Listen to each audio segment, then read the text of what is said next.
तुम मुझे चंदा दो और मैं तुमको धंधा दूंगा। चुनावी चंदे का खेल सियासी पार्टियों ने कुछ इसी तरह से खेला। जिन लोगों ने सियासी पार्टियों को चंदा दिया, सियासी पार्टियों ने उनको न सिर्फ धंधा दिया बल्कि उनके खिलाफ जो जांच चल रही थी, जो इंक्वायरी सेटअप हुई थी, उस इंक्वायरी को भी ख़त्म कर दिया। ऐसे में बड़ा सवाल यह है कि क्या आम आदमी से धोखा किया गया? सरकार पर अटूट विश्वास करने वाली जो आम जनता है, क्या उसको छला गया? क्या उसके विश्वास को तोड़ा गया? ज़्यादा जानकारी के लिए कुछ अधिवक्ता हैं मेरे साथ और कुछ पत्रकार हैं, उनसे जानने की कोशिश करेंगे कि इस चुनावी चंदे के पीछे का खेल असल है क्या, किस तरह से लोगों के विश्वास के साथ खिलवाड़ किया गया और क्या इस चुनावी चंदे का असर आने वाले लोकसभा चुनाव पर भी पड़ेगा। क्या नाम है? अच्छा सिंह साहब, चुनावी चंदे का जो खेल है आप बेहतर समझते हैं उनसे कि किस तरह से इसको सेटअप किया गया और किस तरह से लोगों को फ़ायदा पहुंचाया गया और किस तरह से इतना बड़ा अमाउंट जो मतलब कोई विश्वास नहीं कर सकता, 900 करोड़, हज़ार करोड़, 1500 करोड़, 2000 करोड़ रुपये एक कंपनी सियासी पार्टियों को दे रही है। कभी ऐसा हो पाएगा? देखिए, सबसे पहले तो मैं यहाँ सुप्रीम कोर्ट को धन्यवाद देना चाहूँगा, जिन्होंने एक बहुत बड़े घोटाले को देश के सामने उजागर किया।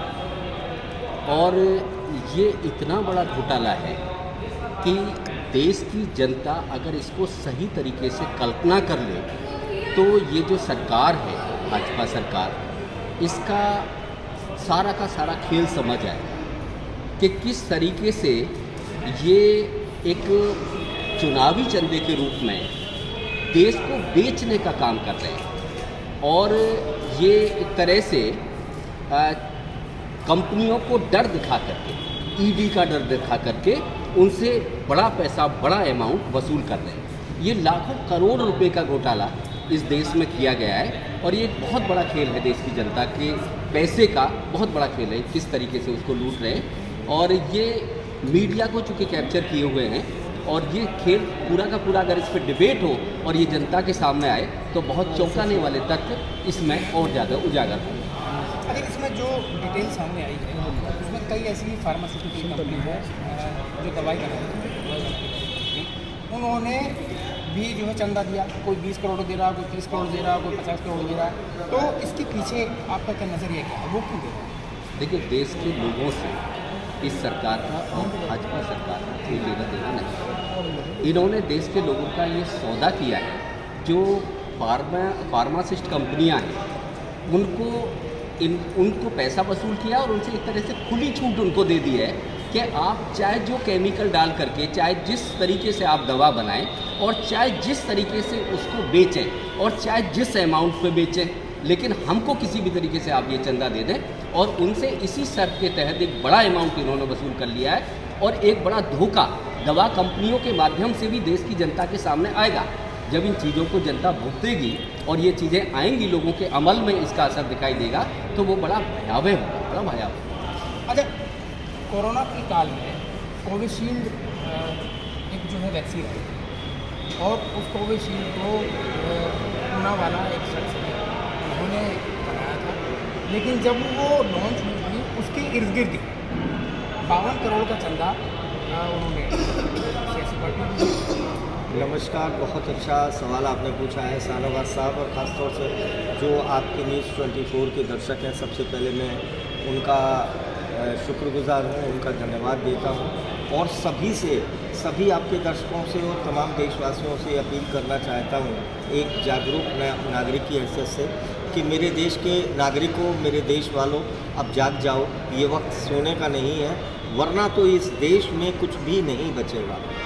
माननीय सुप्रीम कोर्ट और हमारे माननीय CJI माननीय चंद्रचूड़ जी, जिन्होंने कि ये आदेश दिया है, मैं सबसे पहले अपनी न्याय प्रक्रिया और न्याय व्यवस्था और ख़ास तौर से चंद्रचूड़ जी और उन तमाम जज जो उनकी यूनिट में रहे, जिन्होंने ये बड़ा फैसला दिया, उनका धन्यवाद करना चाहता हूँ। और देश में न्याय के प्रति एक जो बहुत सारी चर्चाएं होने लगी थी, उसको एक संबल दिया है उन्होंने।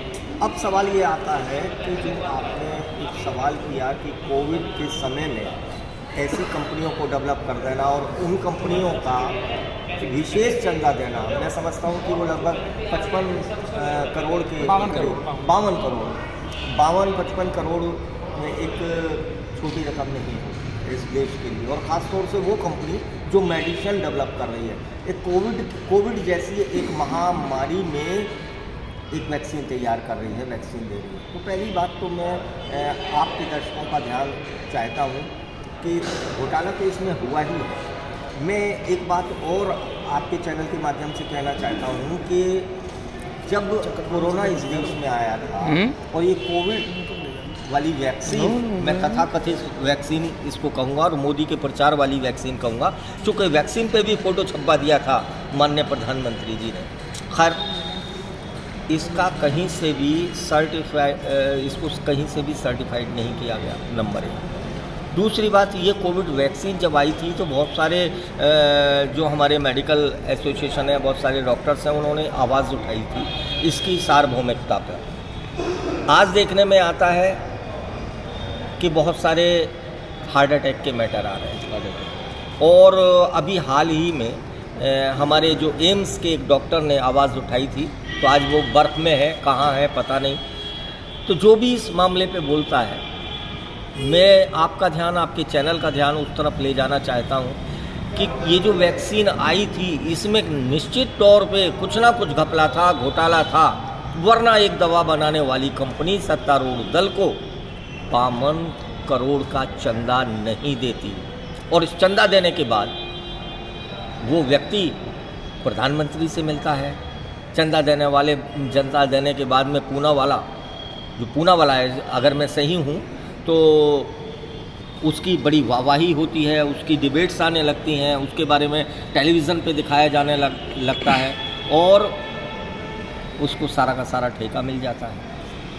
विश्व बैंक से लिया गया कर्जा जो आज की डेट में बढ़ के करीब 200 लाख करोड़ हो चुका है, 178 लाख करोड़ का चंदा वो हो चुका है कर्जा, वो ऐसे ही लोगों में दिया गया, ऐसे ही लोगों को उससे प्रोत्साहित किया गया, प्रफुल्लित किया गया।